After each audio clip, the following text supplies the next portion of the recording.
¿Cierto, su merced? Sí, señor, el presidente Petro dice que es complejo la paz total, ¿no? Sí, Lograrla, ¿no, sí, su Marcela? merced. Pues sí, mire, el presidente Gustavo Petro hoy en una declaración en un evento con concejales del país reconoció que esto ha terminado siendo mucho más difícil, mucho más complejo de lo que él estaba esperando, y es que varios de los procesos de conversación que inició con las disidencias de las FARC, con el ELN o con el Clan del Golfo están frenados o tienen líos e incertidumbre por los reclamos algunas veces de los mismos grupos ilegales. Nicolás Rodríguez, ¿cuál es el panorama hoy?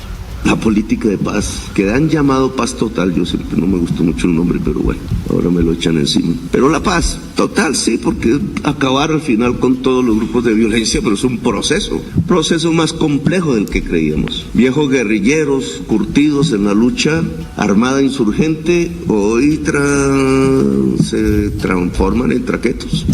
Traquetos se transforman en intentos de insurgentes. Marcela, muy buenas tardes. Pues mire, esas fueron las palabras del presidente Petro en medio del Congreso Nacional de Concejales, aseverando que la paz total no es como él la pensaba. Y esto sucede cuando en el país ocurren temas de orden público que están directamente implicados a la paz total.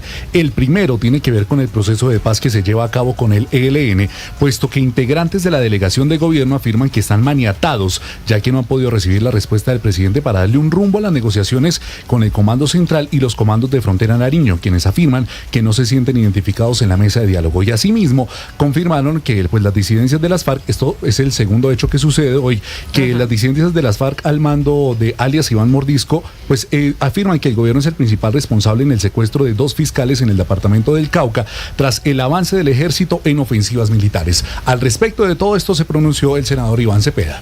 Es cierto, hay dificultades. En este momento en Nariño hay un proceso de paz territorial que encabeza el gobernador y aparece un grupo que dice que quiere entrar en un proceso de paz y por lo tanto nosotros como delegación del gobierno le hemos pedido al presidente que se aclare que este grupo no pertenece al ELN para poder adelantar cualquier clase de tratamiento de su situación. Y una tercera situación, y es que hoy se confirmó la desaparición de 11 militares en una zona guerrillera de interés en el departamento del Meta.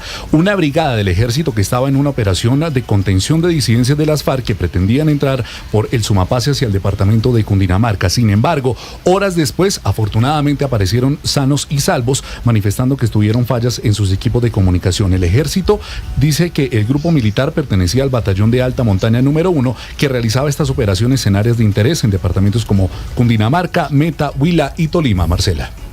Pues ahí está la situación. Compleja la situación de la paz total. Ignorita lo que dice el propio presidente. Sí, su merced, oiga, don Jorgito lindo Sí. de mi corazón.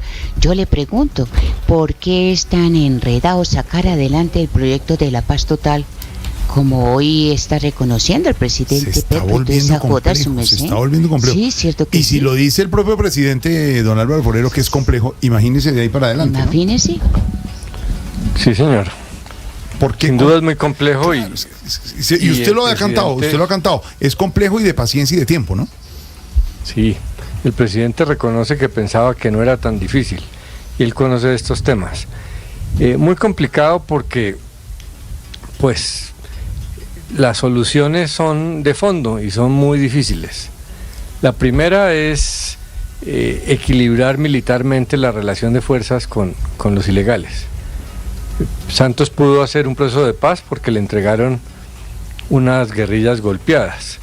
Petro trató, pero es que a él le habían entregado unas guerrillas crecidas y unos Clan del Golfo y otros narcotraficantes crecidos. Así es muy difícil luego cambiar esa relación de fuerzas, pero pues hay que hacer un esfuerzo.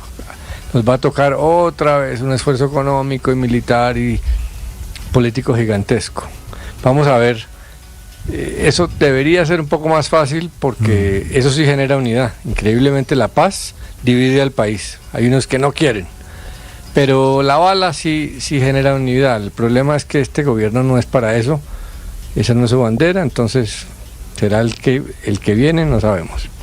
Y lo otro es que el tema de fondo es el narcotráfico. Este pobre país es una víctima de un negocio asqueroso del cual no somos culpables porque los culpables son los consumidores y no hacen nada, ni financian esta guerra siquiera. Es una cosa dramática como América Latina, porque el narcotráfico está afectando casi todo el continente debajo del Río Grande, en semejante desastre que esto produce. ¿Qué tal México? Sí, lo de ¿Qué tal México Colombia? es terrible, Colombia. Mientras que Perú. los consumidores siguen consumiendo. Claro. Y los parlamentarios norteamericanos, que son los que promueven esa guerra contra las drogas, que se sabe que es fallida, pero ellos hacen política con eso, dicen que estamos ganando la guerra y que nuestros niños, que estamos protegiendo a nuestros niños.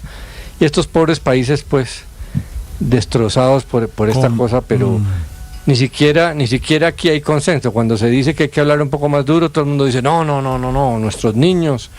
Y el problema Pues sí, es en Colombia, el consumo también. Sí. Y hay que seguir la guerra contra el narcotráfico, cuando ¿A qué obviamente precio? somos los bobos de la guerra contra las drogas. Complejo, dice el presidente, lo de lograr la paz total, y todavía quedan 2 años largos. Y era su gran propuesta al comenzar el gobierno, Pedro.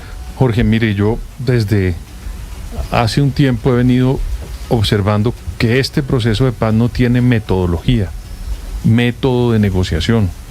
Qué vaina tener que comparar otra vez cosas, pero me toca hacerlo. El proceso de paz de las FARC, que terminó con la firma del acuerdo de paz del Teatro Colón, tenía una metodología. Mire, había expertos, por ejemplo, estaba un señor como Jonathan Powell, que fue un señor muy importante en el gobierno de Tony Blair, y en este proceso de paz estaba un señor que se llamaba Shlomo Ben-Ami, que es un señor que fue ministro israelí, un hombre, entre otras cosas, a los oyentes que quieran saber sobre el conflicto israelí y Palestina, ojalá lean los libros y los artículos de Shlomo Ben-Ami. Estuvo en esa mesa. Hubo militares cuando se necesitó que los militares activos estaban ahí, claro, hablaran con los señores de las FARC. Y todo, usted recuerda que había momentos donde entraban unos grupos, luego salían otros. Pero aquí han tenido tanta gente importante. Jorge, sí. Pero déjeme decirle que yo no he visto el método de eso. Ah, ya. A mí me ha parecido que clase ese proceso, de metodología que era tan importante en la universidad. Yo creo que este proceso ha sido muy desordenado. Objetivo general, objetivos específicos. No lo veo. Claro. Sí. En eso se cuidó mucho Juan Manuel Santos, con lo bueno y lo malo, digamos, porque eso generó muchas controversias. Claro. También, por supuesto, hacer un proceso de paz no es fácil en un país como Colombia. ¿Qué pasa, presidente? Que me cuide mucho. Sí. Eso está diciendo, pero Sí. yo no me acuerdo que yo haberme cuidado. Sí. Me acabo de enterar. No, hombre, sí, que lo hizo, le está diciendo que lo hizo correctamente. Y ese proceso, Jorge Muchas Alfredo, gracias. duró 5 años, 5 años. pero había un método para hacer esa Para hacerlo, negociación. claro. ¿Se acuerda el famoso nada está acordado hasta que todo esté está acordado? Y 5 años. Ojo, después llevaron a unos ministros para que hicieran el cierre de la negociación. Eso no fue improvisado, eran unos señores que se sentaron a desarrollar una metodología. Repito, y había una agenda al público. había una Uno sabía agenda, qué pasaba en Cuba. salían a hablar, Sí, le imagínese, decían a pero uno había qué estaba estrategia, pasando. estaba todo bien armado, bien planeado y se demoraron 5 años. 5 años. Ah, bueno. Yo creo que el presidente y todos los señores que Se han demora. asesorado al presidente, mire, en ese proceso no cambiaron nunca el jefe de negociación. El doctor Humberto de la Calle, desde cuando lo anunciaron en Noruega hasta el día que firmaron en el Teatro Colón, fue el mismo negociador. Y el equipo de negociación no se redujo, se fortaleció. Claro. Y no hubo una... Ahí estuvo el señor Jaramillo, estuvo, que era el consejero de paz del presidente, Sergio Jaramillo, una persona, Jorge Alfredo, con mucho conocimiento de temas de seguridad y defensa, pero también de procesos de paz. Esto es para decir que todo lo que está diciendo el señor presidente, en mi opinión, es que ese proceso de paz hasta el día de hoy no tiene una metodología para lograr un acuerdo. Ahí está. Por eso suena tan complejo, por lo que están diciendo Álvaro y Pedro Ignorita. Sí, es complejo sí, lograrlo. es complicado, sí, no es sí. fácil hacerlo. No, Ahí tiene un entramado, como dice Álvaro, del narcotráfico, tiene un entramado de los todo. vecinos, tiene un entramado de Venezuela también metido ahí, un entramado de cómo diseñar esos pasos. Sí, Ningún proceso de paz ha sido perfecto, como han dicho. Hay unos que se acercan. Para los expertos, el que se hizo en Colombia es muy cercano a lo que debe ser, pero hay que tragarse muchos sapos y eso es muy Sí. doloroso. Sí, es se muy quiere doloroso. llegar a la paz. Exactamente. Sí, sí. Y está negociando, Ignorito, usted con unos bárbaros. Pues con unos bárbaros que están negociando, Sí, no claro, unos sí, angelitos. sí. Entonces ahí es lo complicado.